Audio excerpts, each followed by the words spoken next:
Hi, my name is Kim Polishuk. I am the digital literacy consultant for Elementary West, and we are here together today to explore Google Classroom. This is going to be an introduction to Google Classroom. It is definitely a beginner course. If you do have a little bit of experience with Google Classroom, let's say you've been using it for the last couple of weeks, this will still be pretty helpful for you. Let's dig right in.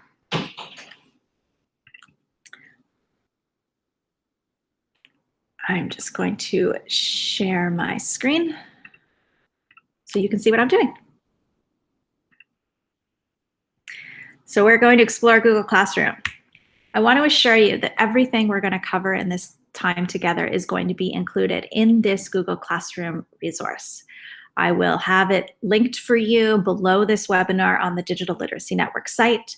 It will have every single thing we're going to talk about and so much more linked in there. You'll all have it exactly where you need it.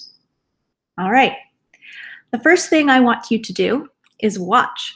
I'm going to show you a bunch of things you can do in Google Classroom, and then I'm going to put an instruction on the screen and ask you to pause, and you go ahead and give it a try. Feel free to rewind me or fast forward me, whatever you need to do. So to start, we need to create a Google Classroom. Now, even if you have already started with Google Classroom, even if you are using it for the last 2 weeks, my suggestion is going to be, just for this practice time, go ahead and create a new class so that you can try new things and not confuse any students you might already have in your class. In order to create a classroom, you have 2 things to do first. You can click on the waffle, we call it a waffle, and find this Google Classroom icon. Or you can go right into the URL bar and you can type classroom.google.com. Both of them will take you to Google Classroom. Now, if this is your very first time entering Google Classroom, you're going to be shown 2 images, one of a student and one of a teacher. You're basically telling Google Classroom who you are. You have to click teacher. If you click student, because right now in this webinar situation, you're technically learning as a student, you will lose some of the functionality that teachers have. So I want you to make sure you click teacher. In a few minutes, you're going to figure out if you at some point clicked student. Once you're in your Google Classroom dashboard, it'll either look like this if you have some classrooms already, or it will look like nothing. And the first thing you're going to want to do is click this plus sign in the top right corner. If you have selected teacher, you will have 2 options, join and create. If you didn't select teacher at some point, you will only have the option to join a class. And what you do at this point is you pause me and you email your area DLC. So for example, I'm in the West, I'm in elementary, you would email me. Just below the webinar is going to be links for each of the DLCs. You email them and they will get you signed up right away as a teacher. And then you play and keep going. Going to click create class. Give your class a title. Grade 5 Rockstars. All of this information here is optional. In elementary, I typically leave a lot of these things blank. In secondary, these can be really important. You may have a whole bunch of sections of your class, so you could add that information in here. A room number is often helpful as well. Click create. And then you wait and cross your fingers that the Wi-Fi is working well. And there you go. I have just created my grade 5 Rockstars class. So once again, I went to classroom.google.com and then I clicked the plus sign and create and made a title. That's all I'm going to do for now. What I want you to do is to try it on your own. So once again, you're going to go classroom.google.com or click on the waffle and the classroom icon, click the plus sign, and create your own class. You can pause me and go and try that. And you're back. Hopefully you have all created your first or potentially second or third Google Classroom. I'm going to give you a little bit of a tour so you can see what all the different parts are before we dive into the specifics on each page. This is the stream. This is the first page that you will see. This is the first page that students and parents will see as soon as they get into Google Classroom. You'll see on the left here, you have a box that says upcoming. If you've given your students assignments to complete that have due dates as they fast approach, they will be listed right here with the date that they are due, and they'll be able to click on them and get into them right away.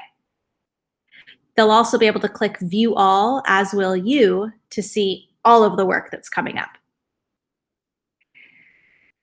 This stream has a really important feature in it right over here. This is your class code. I'm going to make it bigger by clicking on the box. This is the code that you can give to your students, and they will click the plus sign and fill this code where it says Join. Pro tip, whenever you see a Google Classroom code, the letters in the code will always be lowercase. So that will be really helpful so you don't have to mix up zeros and O's and L's and ones. This is the code.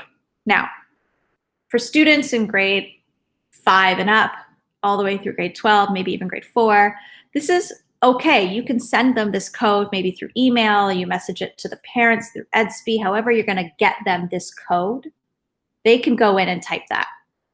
For our early years teachers, though, it's probably a little bit unrealistic.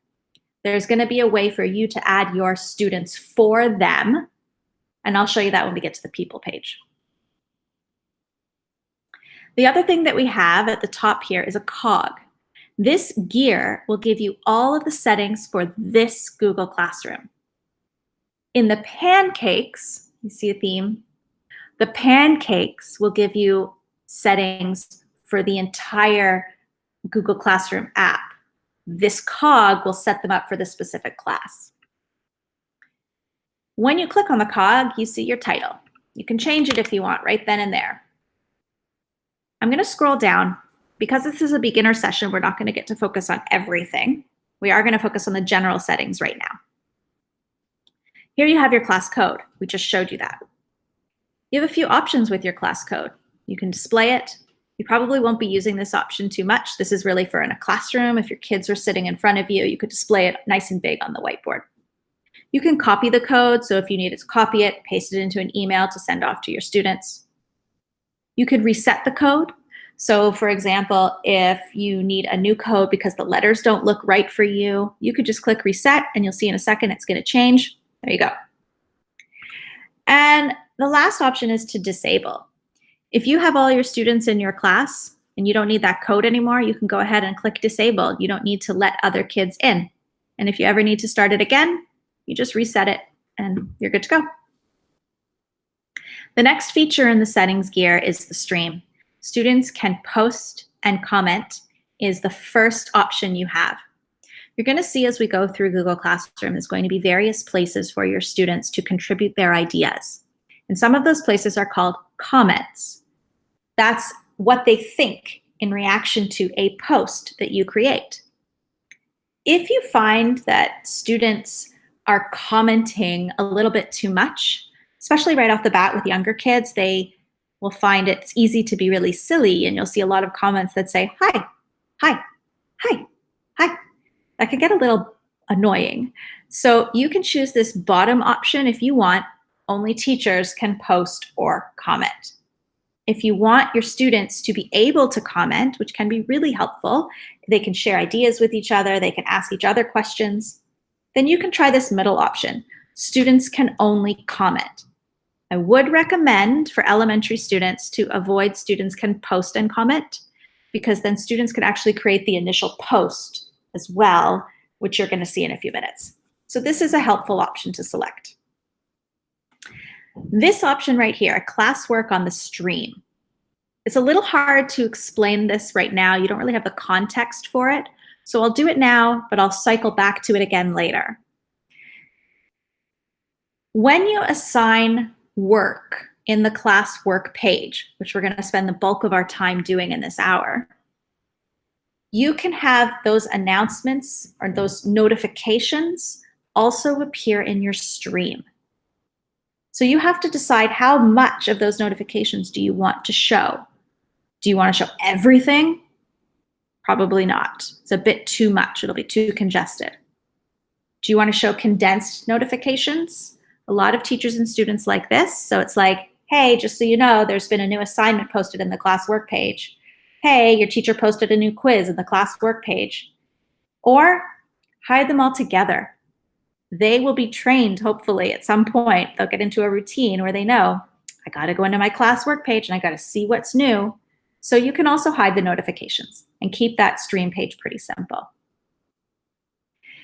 Yes, you are probably wondering what this new feature is. It was just released a couple days ago.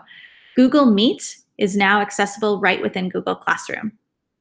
This is a beginner session. I'm not going to dive into Google Meet right now, but there will be more information on Google Meets being shared through our team later this week. Next week, there will be a webinar just like this posted all about Google Meet, and this will be covered in that session. So once you've set up your settings, you're going to click Save. Now, for our secondary teachers who might be watching, I'm just going to quickly scroll down. There is a whole other section down here on marking. You can explore that situation where you can set up actual marks for classes and categories for assignments. But it's a bit much for right now, so we're going to stick to the basics. Save. Okay, those are the settings. They're in the gear. I'm going to pause here before we give the rest of the tour, and I would really like it if all of you could click on your settings gear and decide on your comments and your classwork stream notifications. Keep in mind, you can change these at any point. So I'm going to pause and go and do that right now. All right, you're back. Hopefully by now you've created a class and you've set up some of your settings. Let's continue our tour. Jumping all the way over to the right is the marks page. It may be called grades in your account. Sometimes it just differs by account, and we really don't know why some are marks and some are grades. Mine is obviously empty right now. We're not going into marks in this beginner session, but just so you know, if you did assign marks for every assignment, they would all appear here. And it would be a beautiful chart with all your students' names down the left and all your assignments going across the top. And you can click on each one to jump right to the assignment, and you would be able to see all of your students' grades there. But when we do a 2.0 workshop, we'll for sure cover that. But like I mentioned, there is a resource that's just below the webinar, and it will have all the information you need on the marks/grades tab if you want to dive into it now. And then we have the People tab. The People tab is where you can get your co-teachers and your students. In Google Classroom, you can have a maximum of 20 teachers. That's 19 co-teachers. And you can have a maximum of 1,000 students. I hope you do not have 1,000 students. Co-teachers have all the same functionality as a teacher, you, who starts the class. The only thing they can't do is delete the class. So in order to invite a co-teacher, you would click on this plus sign, and you would type in the teacher's name. Once you type in the name, their GAPS address will appear. So I found my co-teacher. I'm going to go ahead and add this co-teacher by clicking invite. And I can type in more if I want to. Once I send that invitation out, that teacher will get an email notification. They will click on it and accept it. And then this will become colored in because they will have accepted the invitation to be a co-teacher. You'll notice that code from the main page, from the stream page is here as well, just as a reminder. But like I said, some of those early years kids are not going to be able to type in that code. So here's how we do it more simply. Just like the co-teacher, you click on the plus sign and you go ahead and you type in your student's name. You don't have to type in their student number. You could type in their name. So here we have dlrt.student. This is a demo student account that we have. I'm going to invite this student right here. Now, if this was an actual student, once I type their name in, their username at gaps.yrdsv will pop up. That's the point when you have to have that class list here and confirm that it's the right student. Because if there's more than one kid in this board who has the same name, you want to make sure that you're picking the right student number once all of those appear. Once you've got them in there, click invite, and you've invited them. Now I have this student account open on another screen, so I'm going to jump over there. You won't be able to see me do this yet. I'm just going to go ahead and accept it.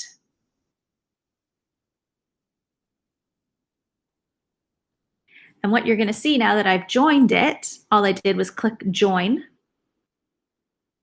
This is going to light up in color. If I refresh my page. So not color, but not grayed out anymore. So now I have a student in here. What I can do with this student and all of the students that are listed in the people page, I can click the box and I can see I have some more actions. I can remove a student if a student has left my class and they no longer need to be in there. I can email the student directly from here, and I can mute a student. So remember how I said sometimes kids can make those silly comments, hi, hi, hi, hi.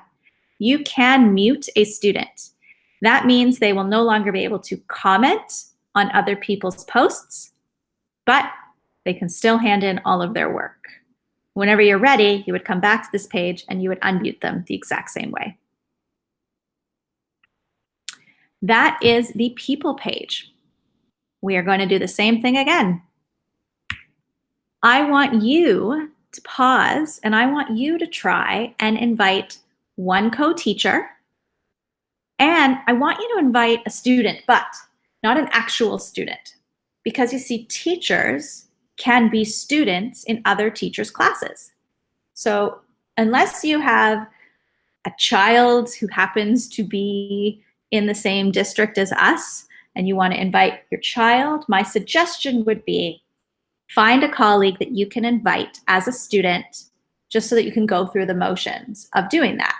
Even better, if you have a colleague that can invite you as a student, then you will see the student view as we move through the workshop. So give me another pause and go ahead. Try to invite a colleague to join as a co-teacher and or someone else as a student. And you're back, I think. So you're probably asking some questions like, can I add myself as a student? You really can't. What if I add my personal Gmail account as a student or as a co-teacher? You also can't do that. In our Wired ESB domain, domain means everything that's after the @ symbol in our email addresses, so at gaps.wiredsb.ca. We've locked Classroom down for privacy and security reasons, so only members of our domain can be in our Google Classrooms. That also means that we can't invite parents in. You may hear from colleagues in other districts about a feature on the people page that's called Invite Guardians. We don't have that feature turned on in Wired ESB, so I'm not going to go into it, but I am going to tell you a bit later an opportunity where parents can still communicate with you through their child using something called private comments in the classwork page. All right, let's go now and dive back into the stream. Classwork is going to come. So why are you going to use this stream? You're going to use it to post announcements. So let's post our first announcement.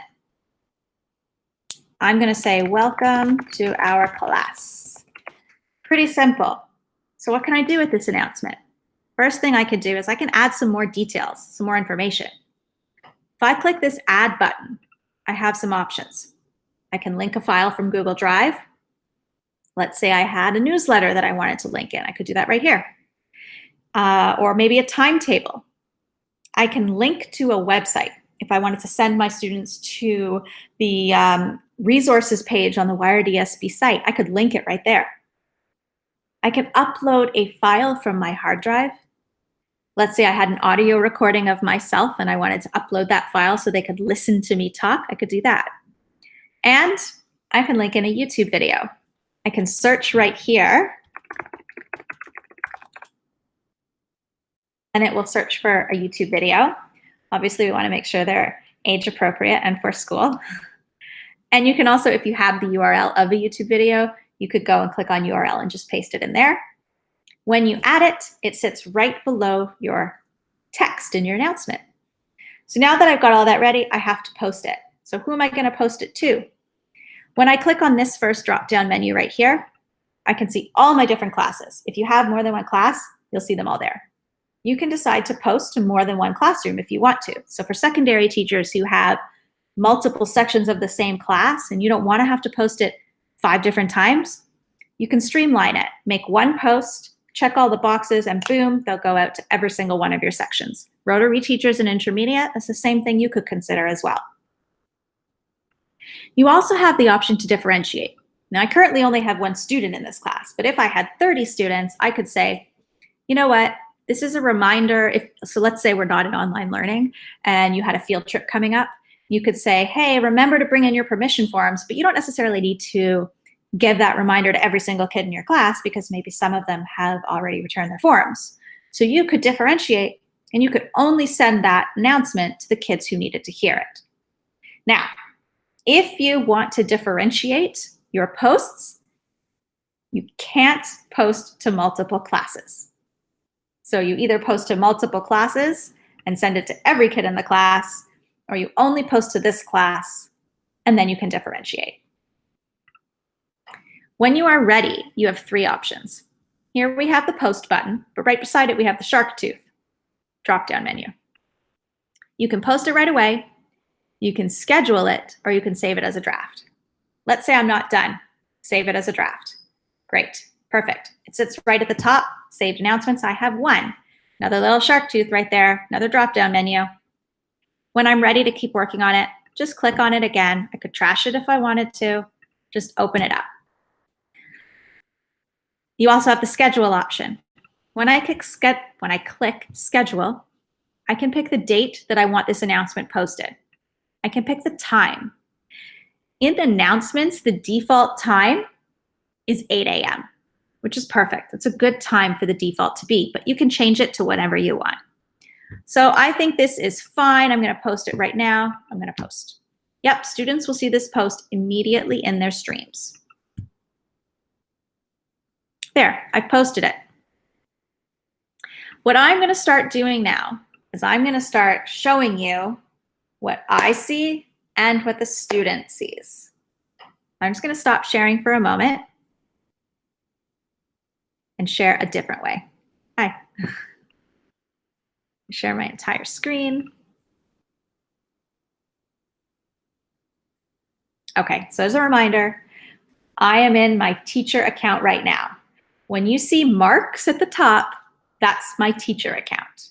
I'm gonna switch screens, go over here, and you see this? This, where you see the D, that's the student account right now. It looks very similar. Remember I said the student view and the teacher view are very similar. So if I'm the student, I see, oh, the stream was updated. I want to see that. Show. So as a student, I see, hey, my teacher, Kimberly Polishuk, posted, welcome to our class. Oh, and there's a funny video there I could watch. And I can go ahead and leave a comment. Hi, everyone. Send. So there's one class comment. This is important. Class comments can be seen by everyone in the class. If a student posts a class comment or a teacher posts a class comment, everybody in the class can see it. I'm going to slide back over to the teachers now. Back in my teacher. I can see this student has said, hi, everyone. Remember I said you could mute a student? That's right here. If I click on the Timbits, yes, we call them Timbits. I can mute this student. I can delete the comment. I'm fine with this. I'm going to leave it right now. That's the stream. Pretty straightforward. You'll see more appear on the stream once I start posting classwork. I'm going to change those settings so that you can actually see that.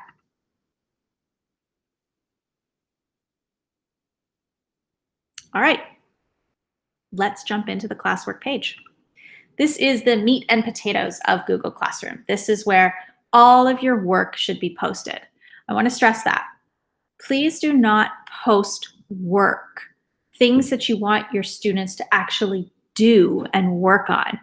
Don't post those as announcements. Really try to distinguish between what's an announcement and what is work. Even if you just want your students to look at a story or look at a picture, that's still class work.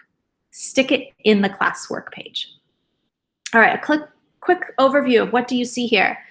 This is a Google Calendar link. When you click on this, you're actually going to be taken out of Google Classroom and into Google Calendar. As soon as you create a Google Classroom, you automatically create a Google Calendar for that classroom.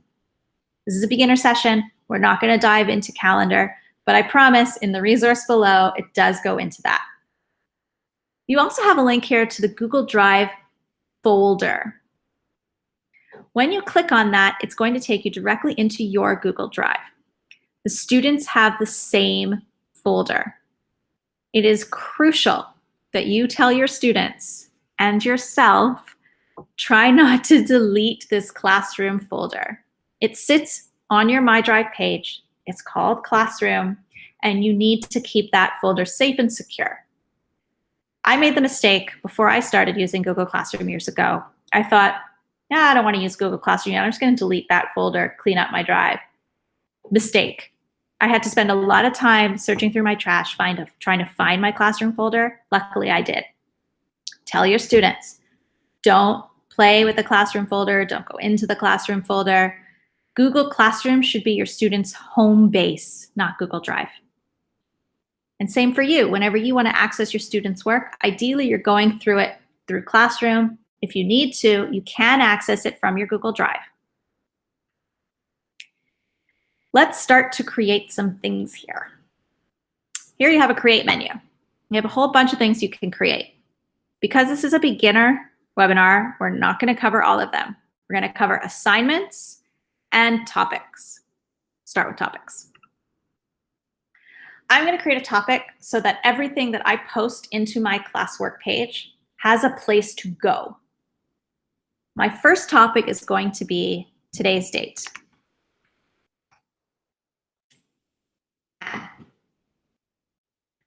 I want to explain the difference between topics during online distance learning and topics during regular class time when we're in school with our students. If I was teaching grade 8, if I was teaching grade 4 in a classroom with my students, I probably wouldn't use dates as my topics because I'm with my kids every single day and I can help guide them through how to use Classroom. And I'm confident that I can communicate to them the patterns of Classroom so that they know what to recognize every day when they go into it, and I'll be there to support them. Because we're in an online learning situation right now, and we're relying on us and parents to sort of guide their younger kids through using Google Classroom, we need to make it as simple to follow as possible. So my suggestion would be use dates as your topic. As boring as they might be, I know you might want to do something like reading topic, writing topic, or maybe the theme of your unit. Problem is, it becomes challenging for a parent and a student who might not be so comfortable with Classroom to recognize, where do I look first? What does my teacher want me to do today? If you use the dates, it becomes really clear. So I've created one topic. Oh, sorry. For secondary teachers, your students are probably a lot more capable. I would feel comfortable with secondary students creating topics associated with the content of your course. I'm going to create one more topic. And this topic is going to be the week of, let's pretend I know the dates of last week. Let's say April 1st. This is all going to be wrong. To April, I don't know, 9th. I'm sure it's wrong. So this is my previous week. What I've done is all of the assignments for last week, I'm going to drag and drop them, which I'll show you later, under one topic. So I'm just collapsing it. But like I said, I want today's date first. Simple. All I'm going to do is take my cursor, hover over the topic, click, drag, and drop. And now I have the topic on top that I want. You'll see on the left over here, this your left or this your left? I'm not sure if you're watching. On the left side of your screen, you see all the topics. This is a great way to filter, so you can only see the topics that you want if you need to just filter and see something clearly and specifically. If you don't see them listed on the side, It's probably because, didn't make you dizzy there, sorry. It's probably because your screen is small and they're listed at the top there as a drop-down menu instead. Your turn. What I want you to do right now is I want you to create 2 topics. You can feel free to design your topics however you want. But if you are an elementary school teacher and if you are teaching younger students, I do know that the parents will appreciate clarity and simplicity. So, your turn. I want you to click 2 topics. You're going to go create topic, write in your topic, and then do a second one. You can change their order if you want. Pause me and go ahead. And you're back. Hopefully, you successfully created 2 topics. A couple things you can do now that you have your topics created. If you want to change this, like clearly I think I got those dates wrong, all you have to do is click on the Timbits and rename. Now, for those of us who have students who might struggle with organization and visual cues are really helpful for them, a pro tip is to put emojis inside the title. So I'm on a MacBook. I have quick access to emojis. If you're using a Mac, you can press Control, Command, Spacebar. Once again, that's Control, Command, Spacebar, and an emoji menu pops up. So I'm going to click this pin. And now there's an emoji at the front of my topic. Quick reference, visual cue. If you don't have a MacBook, you can right-click in Chrome, and the second option from the top is emojis and symbols. And if for some reason that's not showing up in Chrome, you can go to a great website that is called copypastecharacter.com. Once again, that is copypastecharacter.com. And all the emojis are there. You can copy them and paste them right in. Let's get started on some classwork. Create assignment. When you start to create your assignment, you're going to get a big window pop up. Looks just like this. First thing you want to do is give your assignment a proper title. Top 5 ways to ruin grade 5. I heard this is a good book. I think it's a book. So that's the title of my assignment. My instructions. What are your top 5, maybe it's top 10, ways to ruin and save grade 5? So add a little bit more. Please use the attached graphic organizer to record your thoughts. There's some instructions. So you'll notice I said, please use the attached graphic organizer. What graphic organizer? So ahead of time, I probably prepared a graphic organizer. Now, normally at school, I can hand it up, I can hold it up, I can show the kids. You might not have that opportunity right now to do that unless you are recording videos of yourself using Google Meet, and you can talk to the kids that way. In the meantime, I have a graphic organizer ready to go, I hope. Here you have that add button, exact same add button you had in the announcements earlier. I'm going to add a file from Google Drive. Yes, you can also add links again, you can upload files from your computer, and you can also include YouTube videos, which will be helpful right now as extra content that you can find to share with your students. I'm going to open my Google Drive. It opens your recent menu first, so it's going to pull up all the files that you've opened recently. If you did recently make your, here we go, if you did recently make your graphic organizer, it will appear there. If you didn't, you can just go into My Drive and dig through your folders to find your graphic organizer, or just type a search term in to find it. But I just saw mine right here. My top 10 ways. Top 10, sorry, pretend I wrote 10 before. I double click it, or I could have clicked it and pressed select, and there it is. This is the graphic organizer I want my students to use. Okay, everybody, listen up.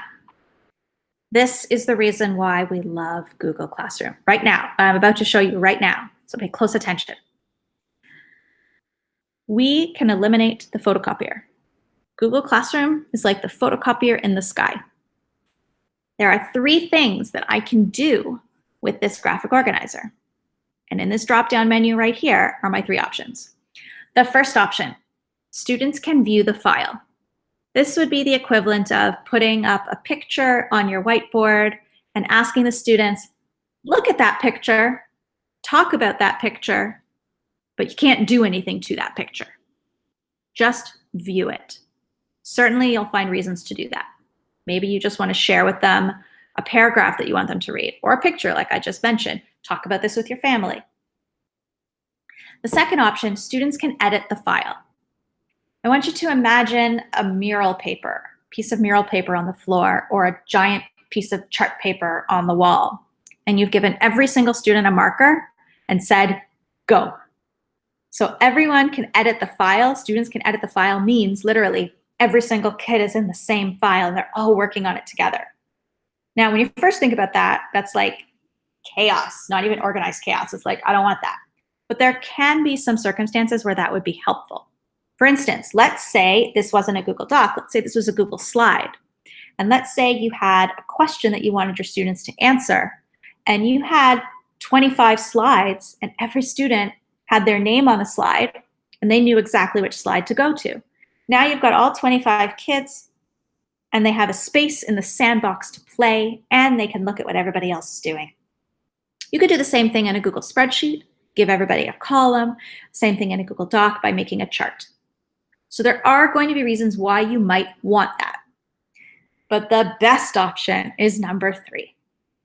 Make a copy for each student. What this is doing is it's taking this graphic organizer and it's going to give every student in your class their own individual copy. They will have access to it, and I will have access to it. If you heard noises, my dishwasher is running right now. Sorry about that. That's life right now. So when you make a copy for each student, every kid will have their own individual copy. Like as I said, you can edit it and I can edit it, but nobody else has access to it. No more sharing either. It's automatically done. Please remember to do this before you post the assignment. Once you post an assignment, you cannot go back and change that. So if you have forgotten to make a copy of each student, you're probably just going to need to delete the assignment and start it over again. There are other ways around it, but we won't get to that in the beginner session. So just try to remember to make a copy for each student before you post. Then let's shift over to the right side. You have some more options. Just like the announcement, you can assign this to more than one class. And just like the announcements, you can differentiate.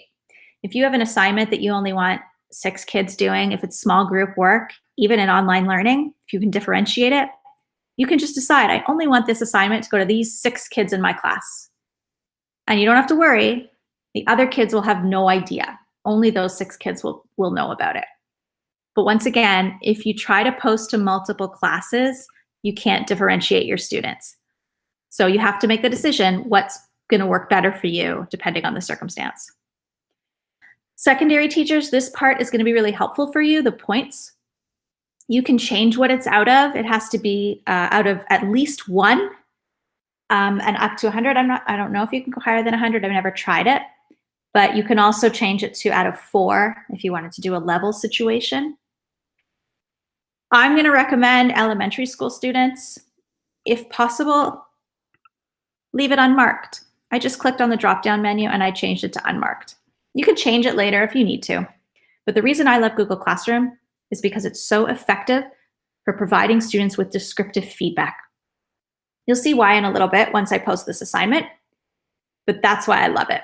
Not for marking, but for providing descriptive feedback as they are working. I'm going to assign it a due date of the 17th.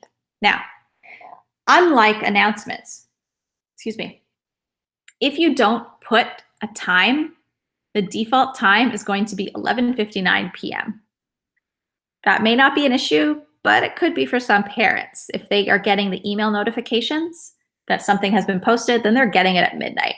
So my suggestion would be just change it to 8 a.m. or 9 a.m., something in the morning. Unless you want it out the day before, you can post it in the afternoon. You decide if 11:59 works for you. A topic.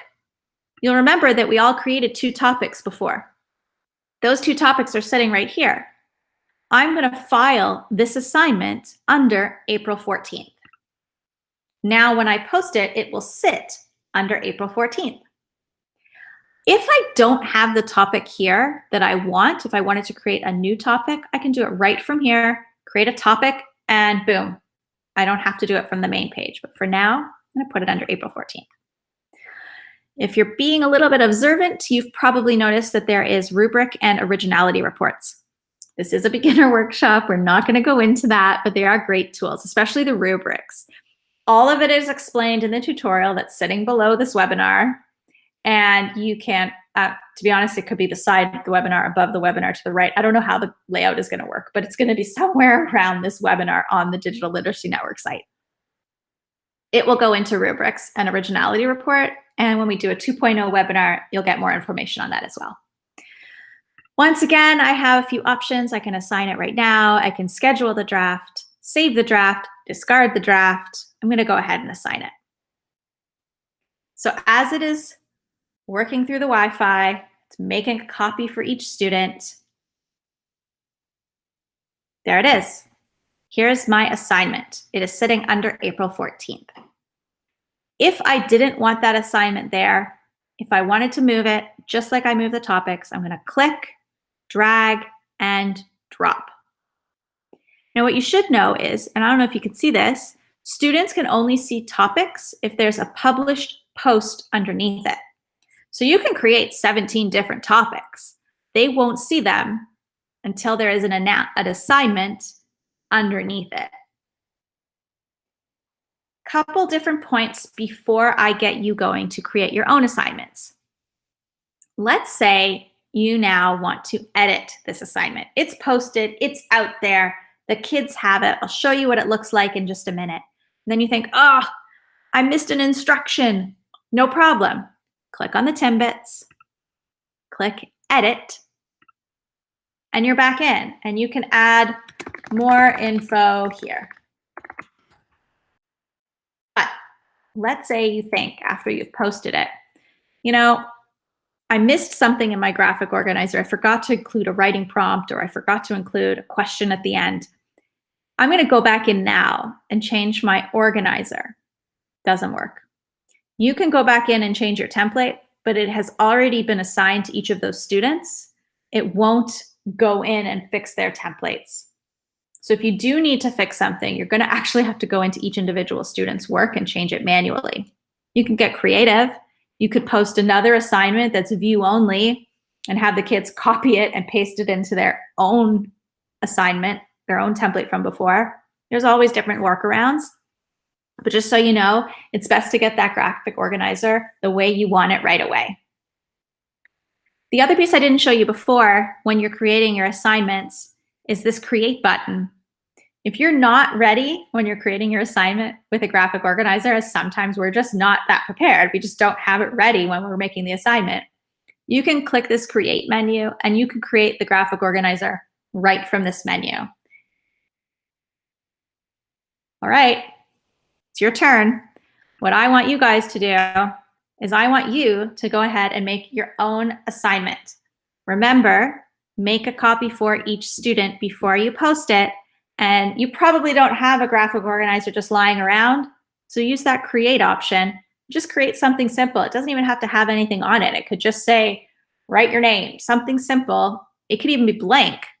But go ahead and create an assignment and make a copy for each student. All right, hopefully that turned out well. Some of you may be thinking, I don't have any students in my class, so when they eventually come into my class, are they actually going to see these assignments? And they will.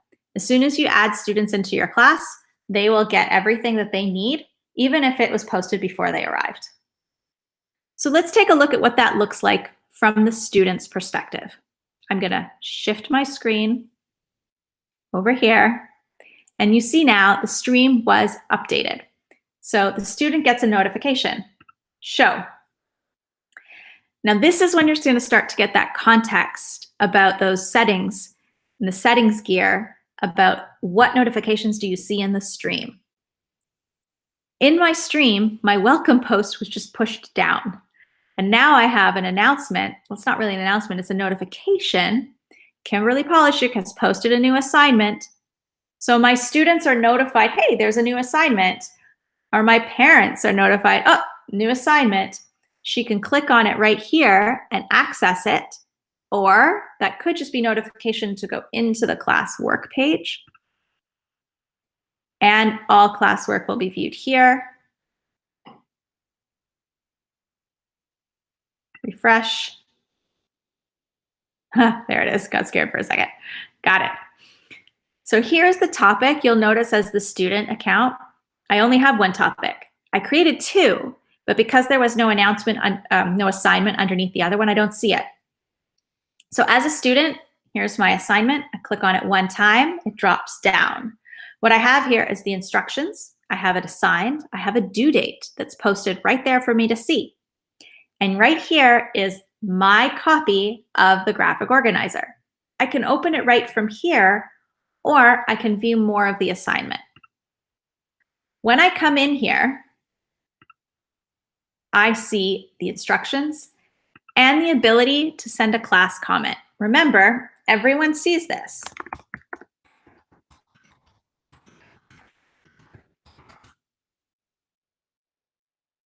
Every student and every teacher in the class will get to see that, unless I turn that setting off in my settings gear.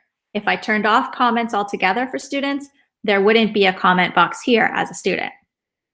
Up in the right-hand corner under your work, that's where the student is going to see the work that was assigned to them. Now, I don't know if you can tell, but this document that I created for this student has already been named for them. I'm going to open it so you can see that. This is the name of the student. So if the name of the student was something else, the name would be here, followed by the name of the assignment. So gone are the days of every student in your class titling their work, my project or my work. They will have a specific title and their name will be on it right away. So here we have the student. The student is going to get to work and type information in here. They're working on their assignment as a student. And because this is a Google Doc, they actually have a turn in button right in the Google Doc. Other G Suite files don't have that button, but Google Docs do. Coming back over here into my assignment page, I also have an option as a student to add or create more files. So this is what my teacher asked me to do, but you know what? I also want to do a drawing about the top 5 ways to ruin grade 5. So I'm going to add to this, I'm going to create a drawing. So now when I create this drawing, it links it right into the assignment. It titles it the same way, and I have access to it right here, and so will me as the teacher. When I'm all said and done, I have a button right here where I can turn it in. I'm going to do that. I'm going to turn it in. When I turn in my work as a student, I get a little bit of a warning. Yep, I want to turn that in. And it's done. There is an unsubmit button. I can change my mind, and I'm going to. Oh, I forgot to put some detail in my organizer. I really need to pull it back. It reminds me, don't forget to resubmit it once you're done. A student can submit and unsubmit and submit and unsubmit as many times as they want, but you as the teacher will get a history of all of that. And finally, this is key, the private comments. When you give an assignment, there is a private comments window. This is a perfect opportunity for the parents and the students to have dialogue with you as the teacher back and forth.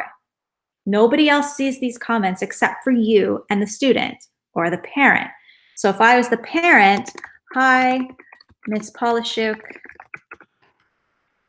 thanks for the work. That could be from the student or the parent. Hopefully they've identified that. And when they send it, the comment goes off.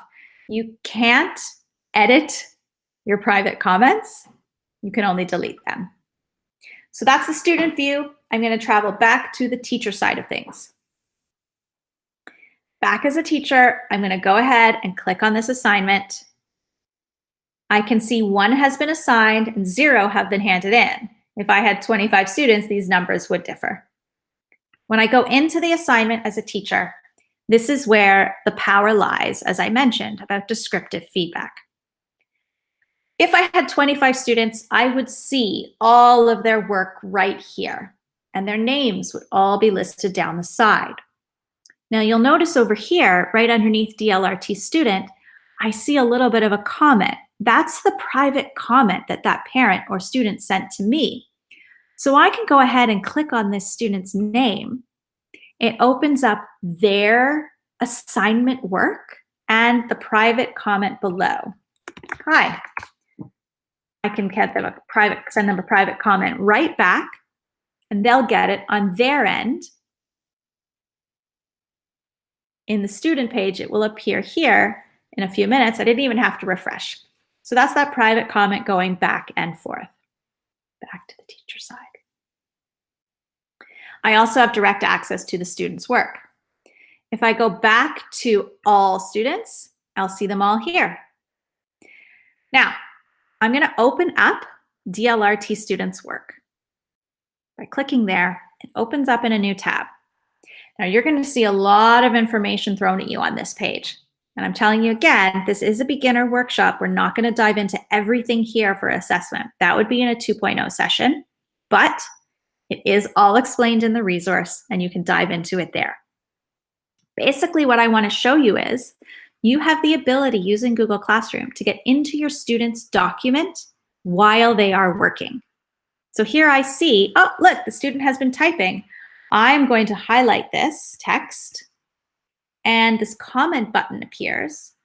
I can leave them descriptive feedback in a comment. What do you mean by this? Please expand. And now that student will see that comment and be able to get that feedback to improve their work. The key is they're improving their work before it's handed in. Their feedback becomes so much more valuable to them. So once again, there's so much on this page. There's a lot of valuable tools that you can use here for assessment. We'll get into that in another webinar. I'm going to jump back over here into Google Classroom. That is the page where you will see all of your students' work. If that student had turned it in, I'm going to go turn it in. I'm going to click turn in again right here as the student. When I turn in work in Google Classroom as a student, when I hand it in or mark it as done, I lose editing access. So if I go into my top 10 ways right here and I refresh, I have lost the ability to edit this document because I've handed it in to my teacher. I won't get access back until it is returned to me. So as the teacher, I now see it's been handed in. My numbers have shifted over here. And if I'm ready and I've done all the marking and I want the student to see all the comments that I've given them, because they can't see those comments if they can't edit the document. I'm going to click that box beside the student and return it. I can also return all my students at the same time if I want to. That is class work. I'm going to just jump out of this right now and remind you that this is the class work page. We're almost done. We've covered a lot. I am going to shift how I'm sharing my screen one more time because we don't really need the student view anymore.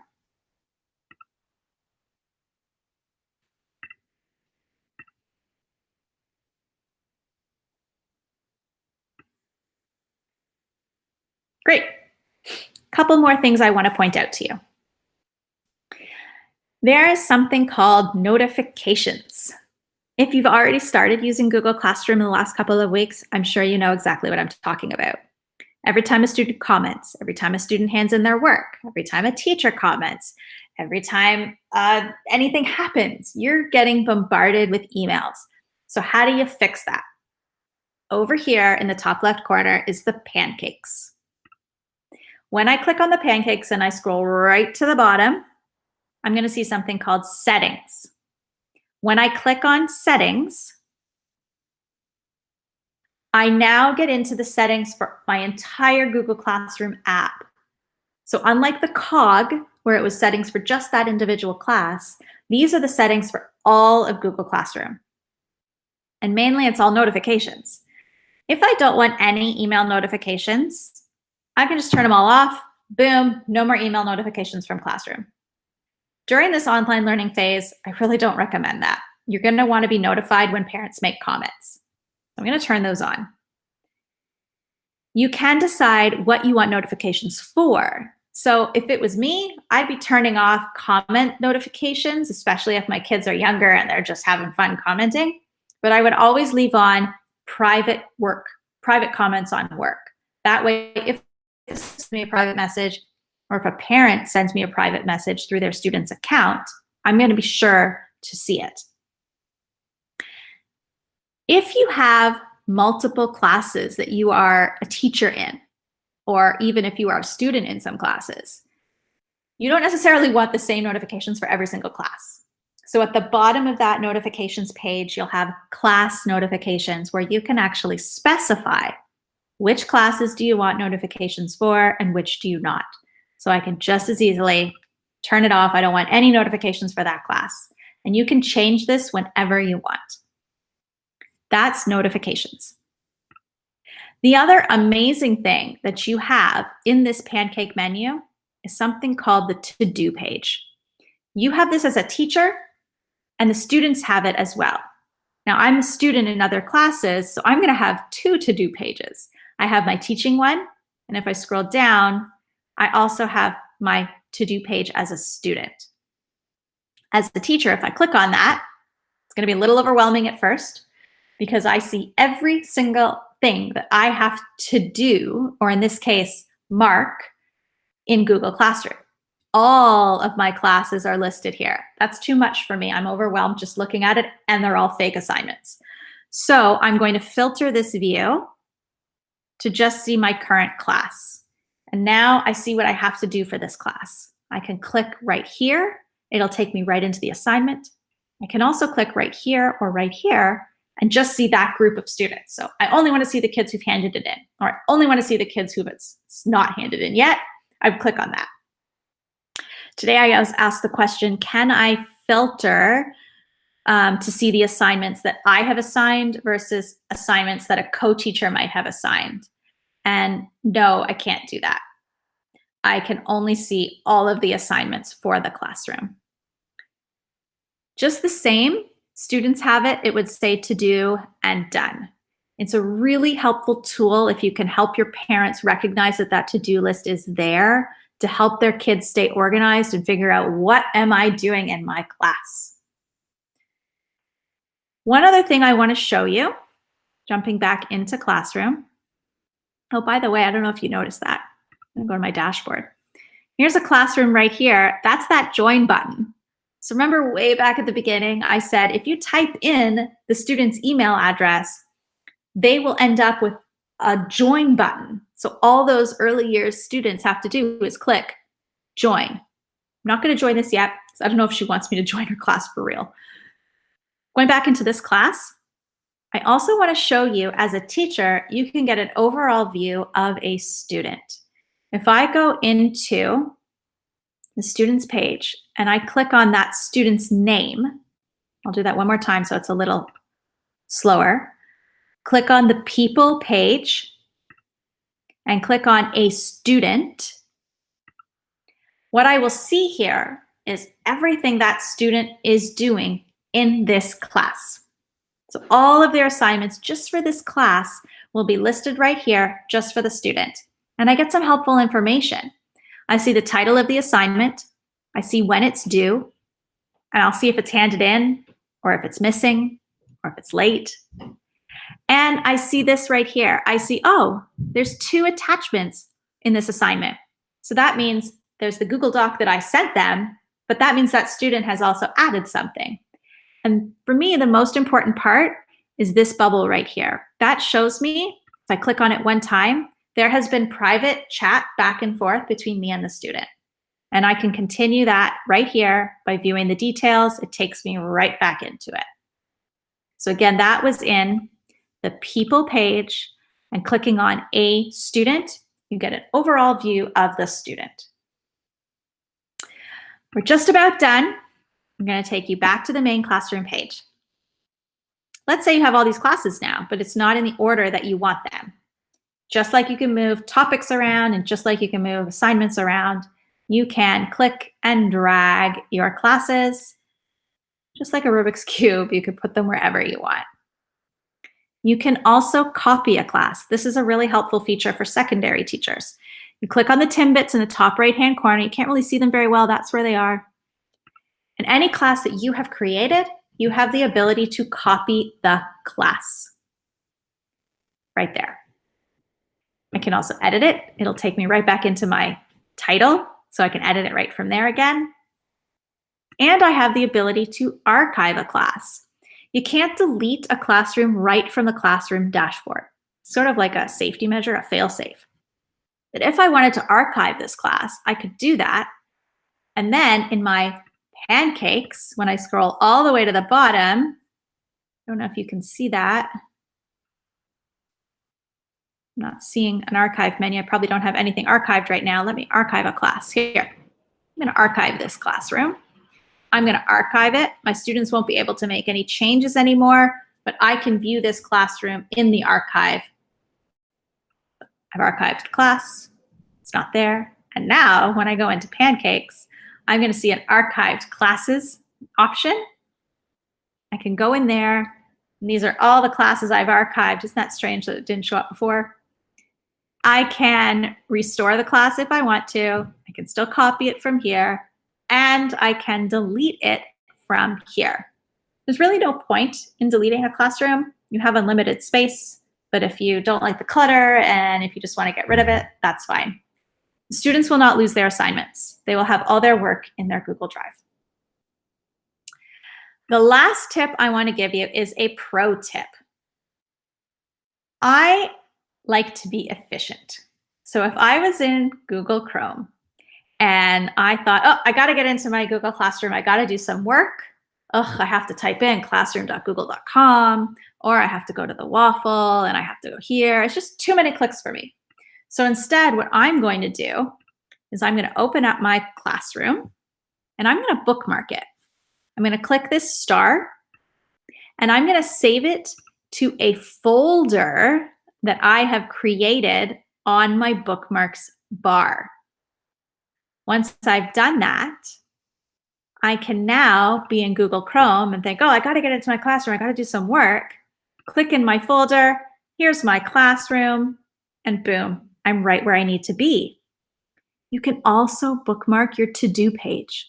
So you don't actually have to go in here and get it. You could go and take your to-do page and you could bookmark this as like Rockstars to do. And then it's also going to be saved right in here. So I can just get quick access to that as well. That was a big hour. I don't even know how long it's been. I hope you got a lot out of that. I hope everything was clear. If you have any questions, if you want to follow up with more information, please do two things. One, feel free to email your area DLC. All of our links are going to be somewhere around the webinar in the DLN site. And go through that tutorial. It'll have everything you need to know, plus so much more that we didn't get a chance to cover in this beginner session. Thanks for watching, everybody.